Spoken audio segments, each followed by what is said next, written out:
Pour ce faire, je vais en tout cas rentrer dans le but du sujet.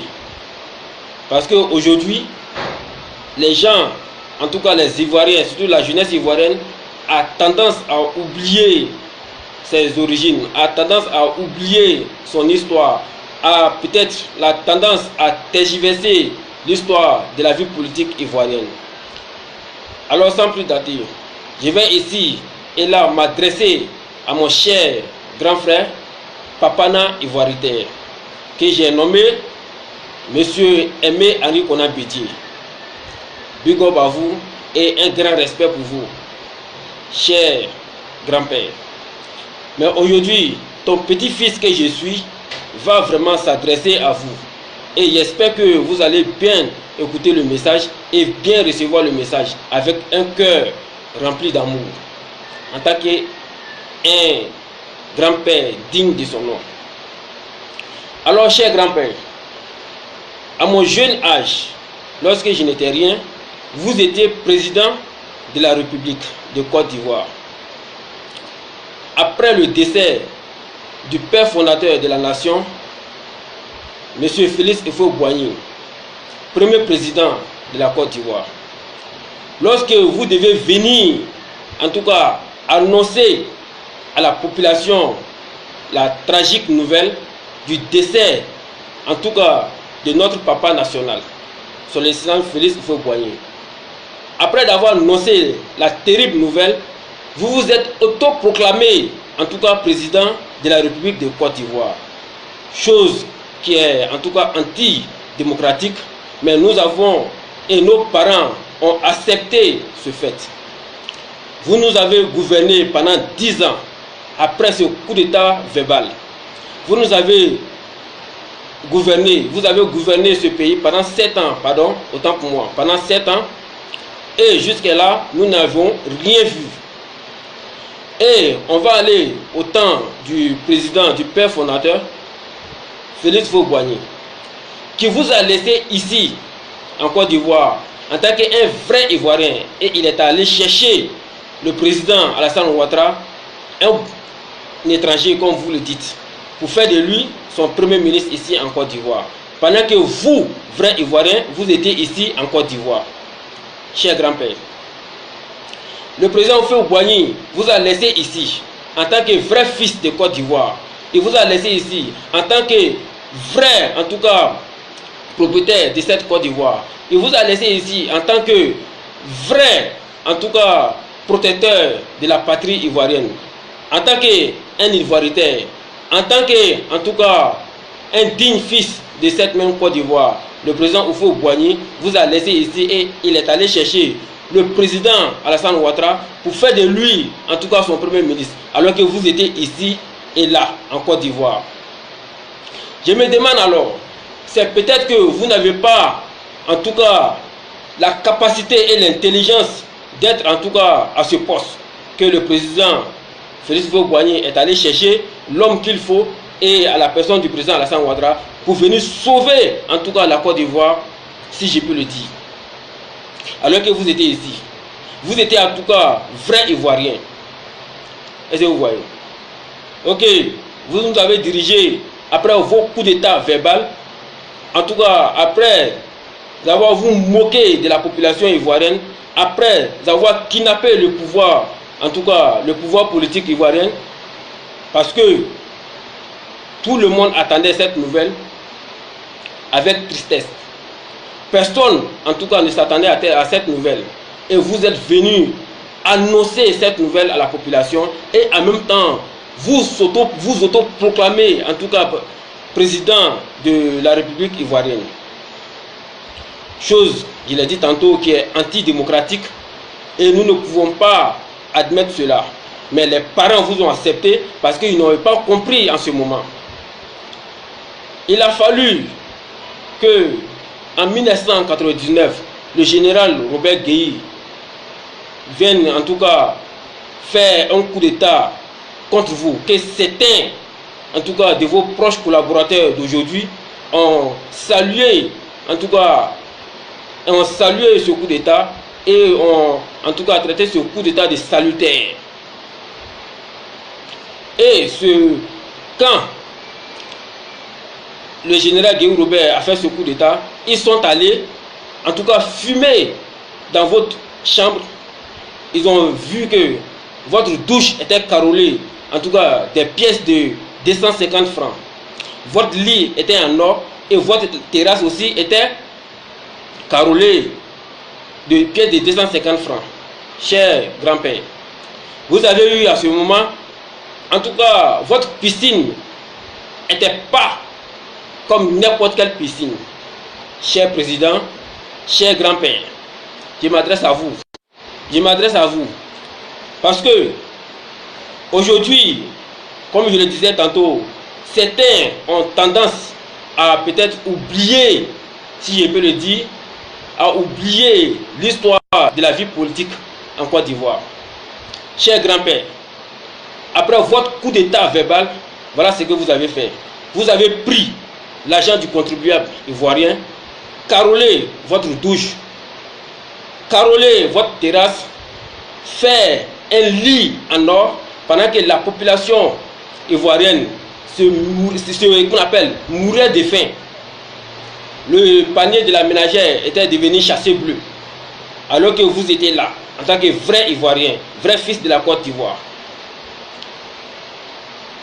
Monsieur le général Robert Guéhi a fait son coup d'état, et c'est après ce coup d'état que nous avons en tout cas pris conscience de tout ce malheur.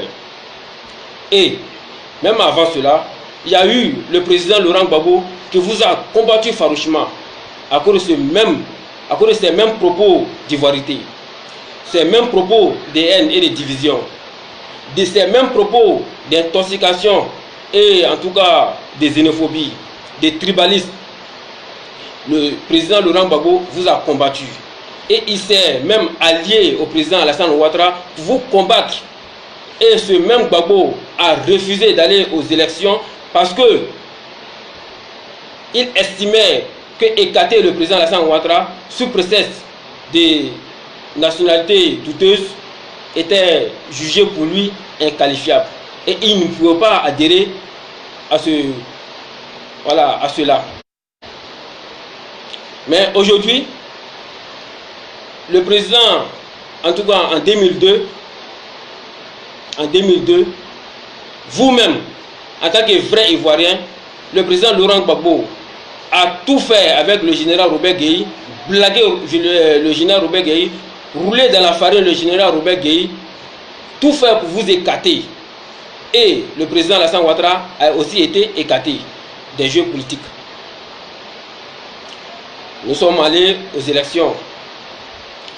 Le président Laurent Gbagbo a pris le pouvoir, comme le disait le caniche, dans des conditions calamiteuses, sans mandat.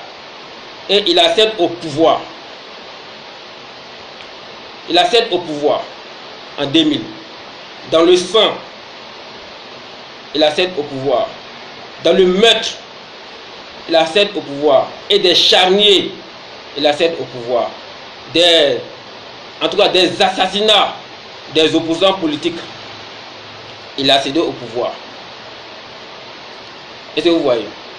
Il a fallu maintenant encore que, pour ces mêmes propos de tribalisme, de xénophobie et de haine que nous avons ici appelés, en tout cas en Côte d'Ivoire, l'ivoirité, qui se fut un concept, un concept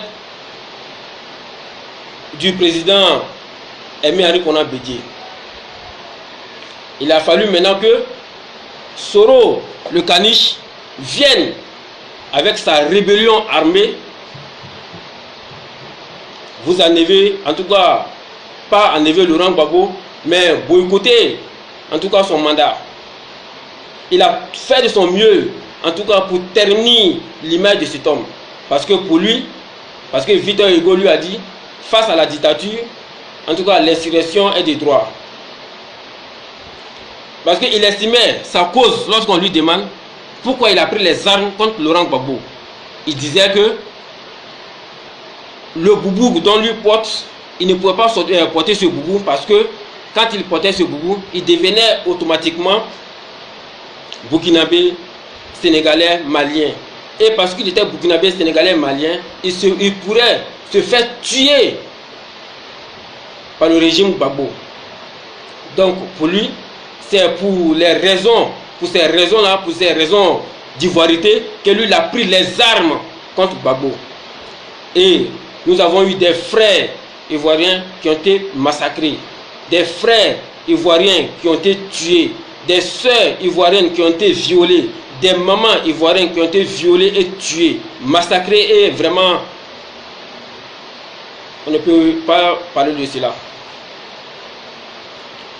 Mais Guillaume Soro a dit que ce sont les causes d'ivoirité qui l'ont mené, lui, Soro le Caniche, à prendre les armes contre le président Laurent Gbagbo. Pour ces mêmes causes d'ivoirité. Est-ce que vous voyez? Nous sommes allés, le président Laurent Gbagbo a gouverné le pays, a géré le pays comme il le pouvait. Il a fait de son mieux, en tout cas, pour kidnapper le pouvoir politique, pour kidnapper, en tout cas, l'esprit de la population ivoirienne, de faire tout son mieux, berner l'opinion publique et internationale. Nous sommes allés progressivement et avec la négociation. Dieu merci, il a fait 2 mandats sans élection.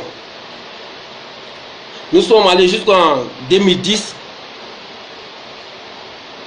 pour les élections, en tout cas de 2010, les élections présidentielles. Et vous, grand-père, cher grand-père, vous, Aimé Arikona Bédié, vous avez dit, lorsque le journaliste français sur France 24 vous a interrogé, vous avez dit, en 2010, vous avez en ce temps 75 ans, et que après un mandat, si vous êtes élu, vous ne voudrez plus jamais vous présenter, parce que déjà, si vous voulez, en tout cas pour vous, la magistrature suprême du pays, ça demande en tout cas beaucoup d'efforts physiques et d'intellect. À 75 ans, si vous êtes élu, 5 ans après, vous avez déjà 80. Maintenant, à 80 ans, comment vous pouvez gérer le pays? Vous avez estimé que vous ne pouvez plus être candidat. Est-ce que vous voyez?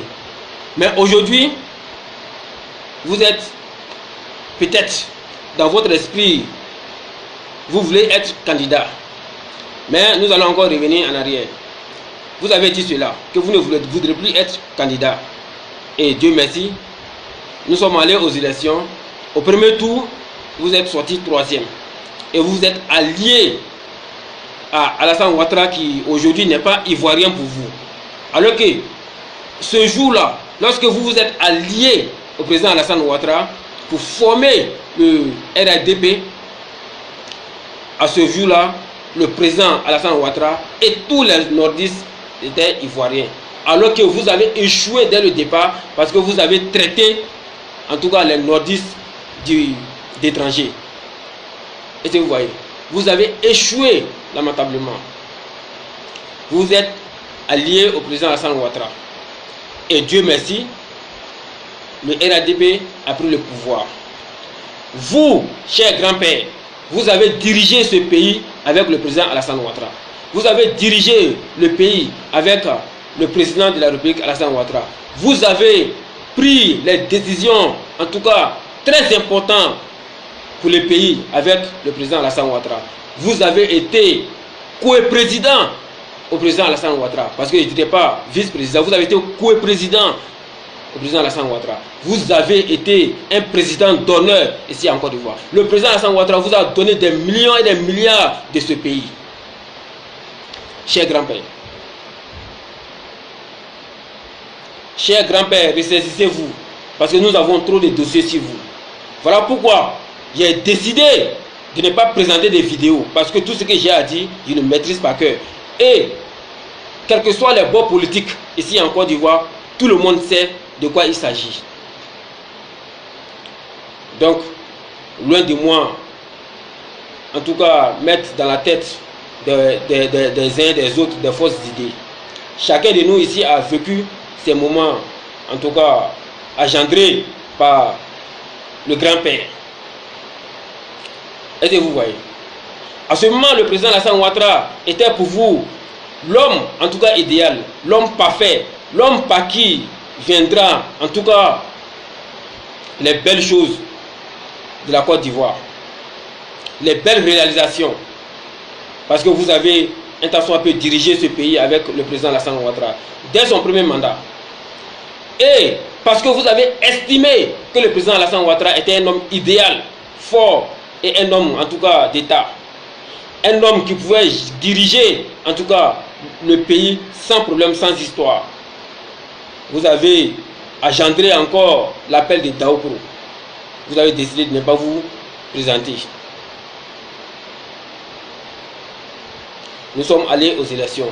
Dieu merci encore, Alassane Ouattara, avec le RADP, a été reconduit à la tête de la magistrature suprême ici en Côte d'Ivoire. Donc il a été président. Vous avez dirigé encore ce second mandat avec le président Alassane Ouattara, avec le Prado. Mais pourquoi? La question, pourquoi? C'est à quelque part des élections, en tout cas d'octobre 2020, à quelques mois des élections, vous vous êtes autoproclamé candidat ou parti d'opposition avec votre parti de Daoukro. Et vous n'avez pas honte. Vous n'avez pas honte, cher grand-père, avec des propos, avec des paroles de xénophobie, de tribalisme. Vous n'avez pas honte, cher grand-père. Vous méritez le respect et la considération. Vous avez oublié qu'en 1999, lorsque le général Guy Robert a fait le coup d'État, on a filmé votre douche. C'était carolé avec nos, en tout cas, francs, avec nos francs, les francs CFA, avec l'argent du contribuable ivoirien. Votre piscine n'était pas comme la nôtre. Votre lit était en or. Vous avez oublié tout ceci, cher président. Cher grand-père, vous avez oublié tout ceci. Je suis désolé pour vous.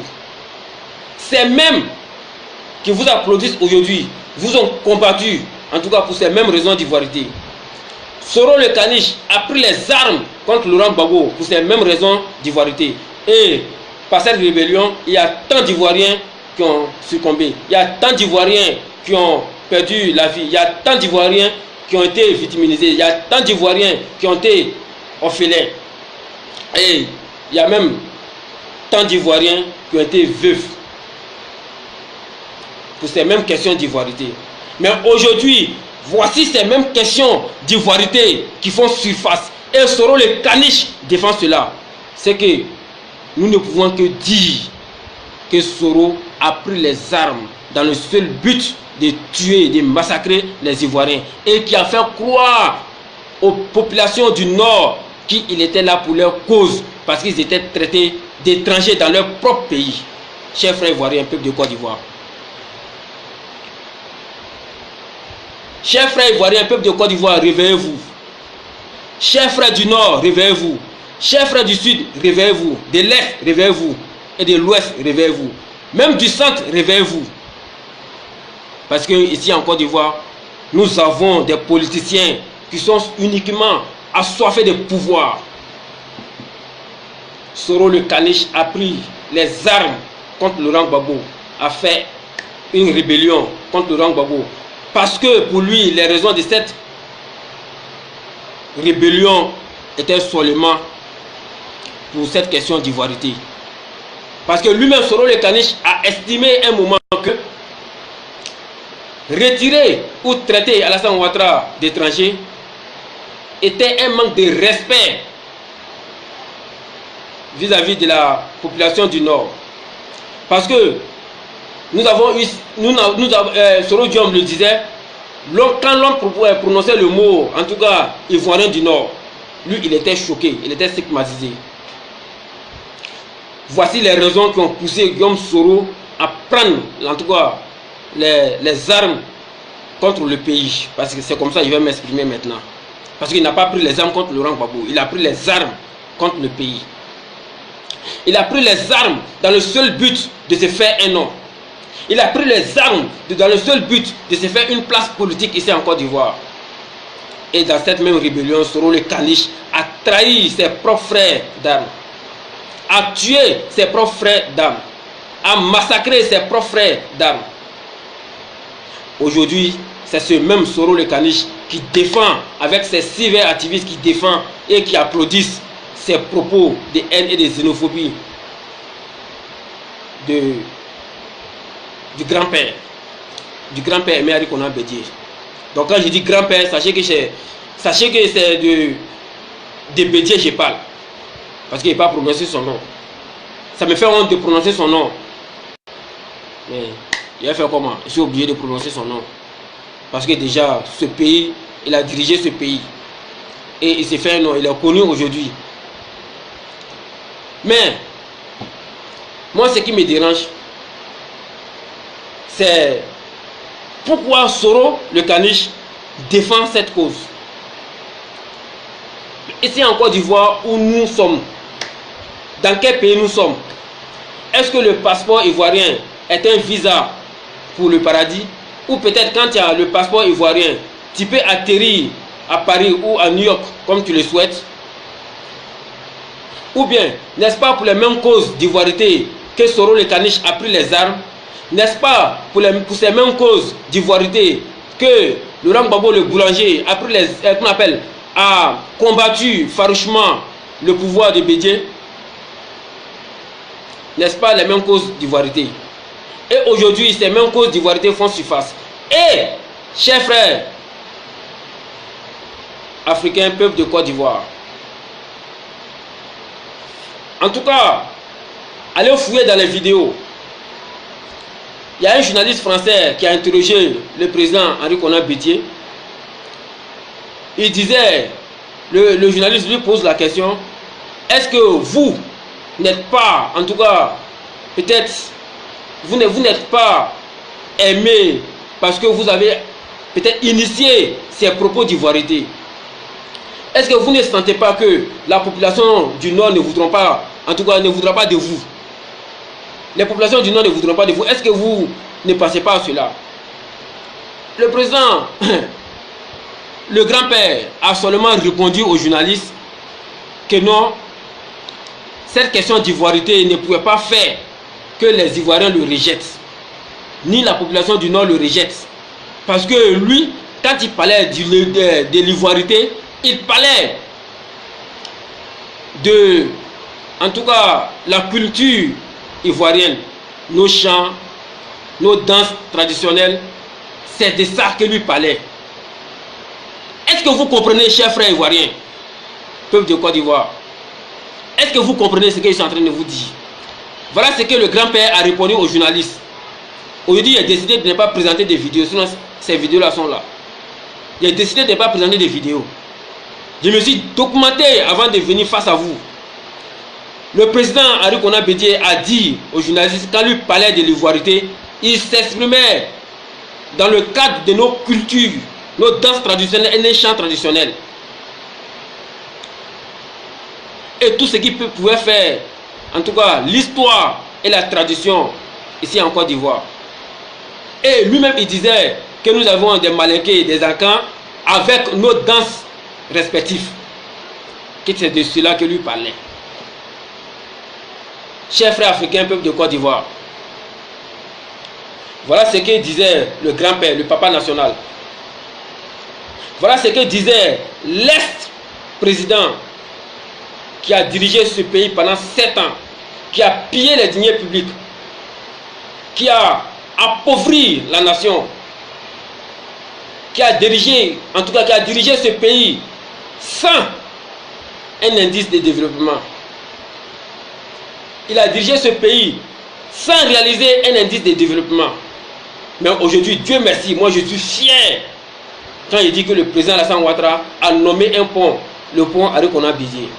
Il était fier ce jour-là, il était heureux, tout comme il était heureux lors de l'arrestation du président Laurent Gbagbo. Nous avons l'impression que ici en Côte d'Ivoire, les politiciens ont tendance à se foutre de nous. Pour les mêmes causes que tu as combattu ton ennemi hier, c'est pour ces mêmes causes qu'il applaudit aujourd'hui. Et nous, peuple de Côte d'Ivoire, frères ivoiriens, nous acceptons cela. Nous, jeunes de Côte d'Ivoire, nous acceptons cela parce que aujourd'hui, nous ne sommes pas du même bord politique. Sam l'Africain. Non? Excusez, hein.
Donc, excusez-moi, cher frère, il y avait eu de la visite. Voilà. Donc, excusez.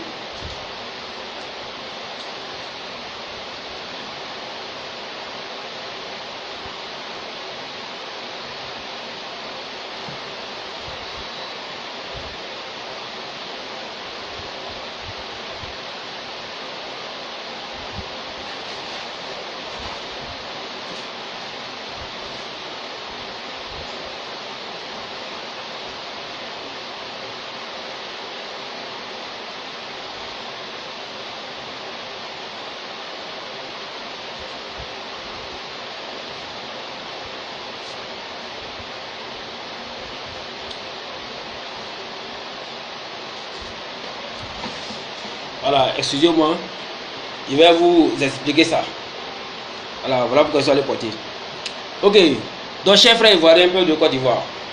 Voilà ce que disait, en tout cas, le président Henri Konan Bédié. Et voilà ce que disait le président, en tout cas, Laurent Gbagbo. Et le caniche, le roublard, le vrai rebelle, le tueur et le xénophobe, Guillaume Soro, qui a décidé aujourd'hui de payer nos frères ivoiriens dans le seul but de salir, d'humilier la Côte d'Ivoire. Chers frères, partagez la vidéo s'il vous plaît. Partagez la vidéo parce qu'aujourd'hui il n'y a pas de vidéo. Guillaume Soro, à cause de ces mêmes polémiques, à cause de ces mêmes histoires de tribalisme, à cause de ces mêmes histoires d'ivoirité, tu as pris les armes ici pour tuer la population ivoirienne. Mais aujourd'hui, c'est toi Guillaume Soro, pour les mêmes raisons que tu as combattu la Côte d'Ivoire hier, c'est pour ces mêmes raisons que tu applaudis aujourd'hui l'ex-président Henri Konan Bédié.